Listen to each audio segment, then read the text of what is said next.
White House Special Envoy Steve Witkoff is returning to the region in an effort to get an extension of the hostage ceasefire deal between Israel and Hamas. Witkoff told CNN that we have to get an extension of Phase 1, and I'll try to negotiate that. Witkoff said he hopes that there will be proper time to begin Phase 2 and finish it off and get more hostages released. Witkoff said he expects that there will be Phase 2 and claimed that Prime Minister Netanyahu is motivated to make a deal. The first 42-day phase of the truce is currently set to end on March 1st.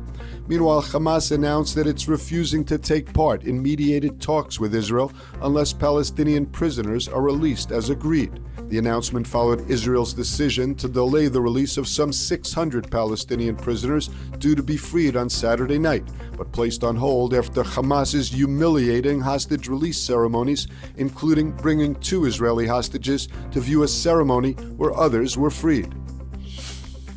The IDF is expanding its operations in northern Samaria, with a major anti-terror operation focused in Jenin.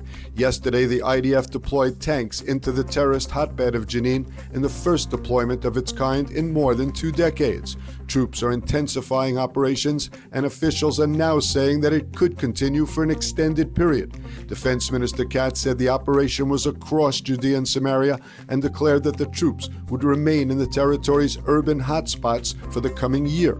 If that proves to be the case, it means that some 40,000 Palestinian residents displaced by the fighting will not be returning to their homes in Jenin. The latest operation began just 2 days after the ceasefire came into effect in Gaza on January 19th. Since the start of the operation, 50 Palestinian terrorists have been killed. The IDF has ripped up roads and infrastructure in the so-called refugee camps in the city, set up to house Palestinians displaced after the creation of Israel in 1948.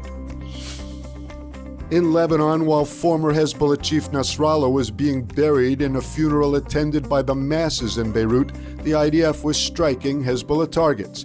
The army said it hit Hezbollah rocket launchers and other weapons, responding to what it called imminent threats.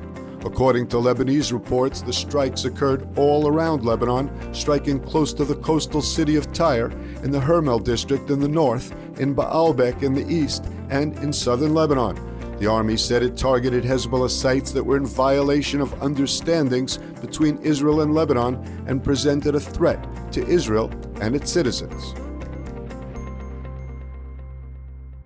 Experience the power of truth with ILTV News. If you're looking for quality content and captivating visuals, join our news community and become an integral part of our team as we embark on a mission to unveil the real Israel, dismantling the web of lies and misinformation that surround reporting on Israel.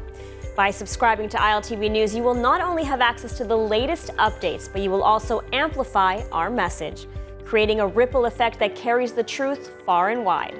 Subscribe today and help reshape the narrative. Available on the web, Android, and Apple.